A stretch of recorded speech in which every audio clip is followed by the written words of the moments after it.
सोच कर देखिए कि दुनिया के 8वें सबसे बड़े देश की पूरी आबादी को एक साथ वोटिंग के लिए तैयार करना हो। भारत में लगभग हर चुनाव में कुछ ऐसा ही होता है, लेकिन सवाल ये है कि करीब 1 अरब वोटर्स में से हर एक को पोलिंग बूथ तक भला कैसे पहुंचाया जाता है। चलिए इसी विशाल चुनावी पहेली को सुलझाते हैं। साल 2019 में भारत ने एक इतिहास रचा। लोकसभा चुनावों में अब तक का सबसे ज्यादा 67.4% मतदान हुआ। ये एक बहुत बड़ी कामयाबी थी, जो दिखाती है कि लोकतंत्र में लोगों का भरोसा बढ़ रहा है। लेकिन इस रिकॉर्ड तोड़ नंबर के पीछे एक और कहानी भी है। करीब 30 करोड़ रजिस्टर्ड वोटर्स ने वोट ही नहीं डाला। सोचिए, ये संख्या अमेरिका की पूरी आबादी के बराबर है, और यही वो बहुत बड़ी चुनौती है जिसका सामना आज भारत कर रहा है। तो सवाल ये है कि इस समस्या से कैसे निपटा जा रहा है। आगे हम इसी पर बात करेंगे। सबसे पहले लोकतंत्र की इस बड़ी चुनौती को देखेंगे, फिर SVEP नाम के इनोवेटिव प्रोग्राम के सफ़र को समझेंगे, इसकी सबसे नई स्ट्रैटेजी को जानेंगे, और आखिर में 75% वोटिंग के बड़े लक्ष्य पर नज़र डालेंगे। तो आखिर ये समस्या है कितनी बड़ी? चलिए शुरू करते हैं और सबसे पहले इसी सवाल का जवाब ढूंढते हैं और उन करोड़ों नॉन वोटर्स की दुनिया को समझते हैं। 2019 के आम चुनाव की बात करें तो करीब 91.2 करोड़ लोग वोट देने के लिए एलिजिबल थे। ये नंबर इतना बड़ा है कि पूरे यूरोप की आबादी से भी ज्यादा है। मतलब ये सिर्फ एक चुनाव नहीं, बल्कि दुनिया का सबसे बड़ा डेमोक्रेटिक फेस्टिवल है। अब इतने बड़े गैप को भरने के लिए भारत के चुनाव आयोग ने एक बहुत ही एम्बिशियस प्रोग्राम शुरू किया। तो चलिए स्वीप की यात्रा पर चलते हैं और देखते हैं कि ये आखिर काम कैसे करता है। तो ये स्वीप आखिर है क्या? इसका पूरा नाम है systematic voters education and electoral participation. ये 2009 में शुरू हुआ इलेक्शन कमीशन का एक फ्लैगशिप प्रोग्राम है, और इसका मकसद है भारत के हर एक वोटर को शिक्षित करना, प्रेरित करना और वोट देने के लिए सुविधा देना। स्वीप समय के साथ साथ काफी इवॉल्व हुआ है। जैसे 2009 से 2013 तक पहले फेज ने डेटा के आधार पर प्लानिंग की नींव रखी। फिर 2013-14 में दूसरे फेज ने युवाओं और महिलाओं पर फोकस किया, जिससे वोटिंग में एक ऐतिहासिक उछाल देखने को मिला।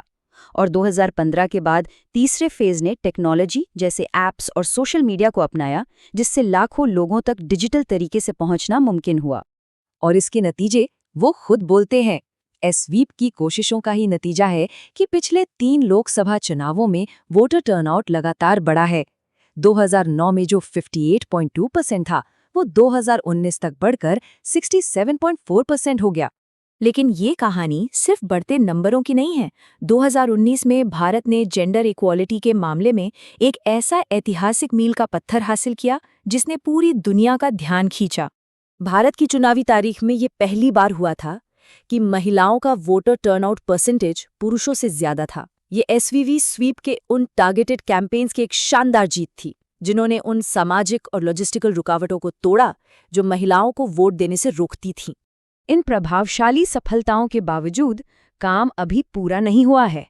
तो अब प्रोग्राम के सबसे लेटेस्ट फेज यानी स्वीप 4 पर एक नज़र डालते हैं और ये भी समझते हैं कि एक नई और एडवांस स्ट्रैटेजी की ज़रूरत आखिर पड़ी क्यों।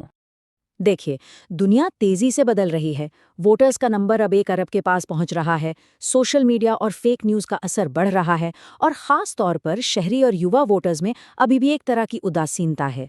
इन नए चैलेंजेस का सामना करने के लिए एक नई स्ट्रैटेजी ज़रूरी हो गई थी। तो स्वीप 4 की ये नई स्ट्रैटेजी है क्या? इसके सेंटर में एक बहुत ही सिंपल आइडिया है। सब कुछ वोटर के इर्द गिर्द ही घूमता है। चलिए इसके मेन प्रिंसिपल्स को समझते हैं। स्ट्रैटेजी में एक फंडामेंटल शिफ्ट लाया गया है।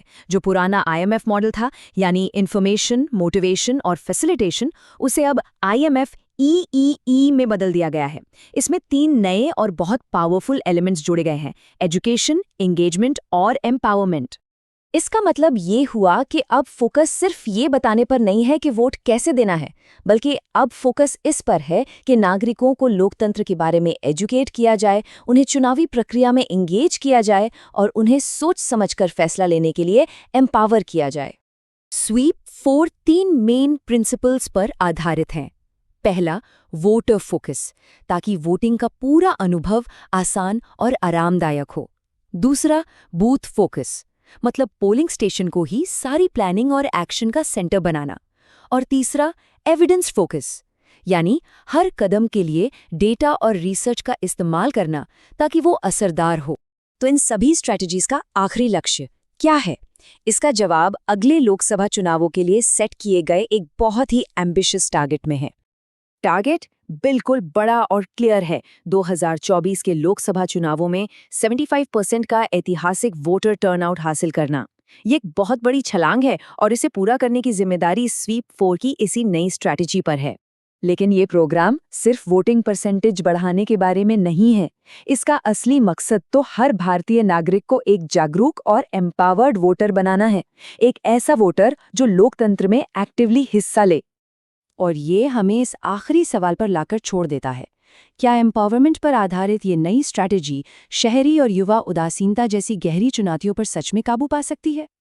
ये सवाल भारत के लोकतांत्रिक भविष्य के लिए बहुत अहम है।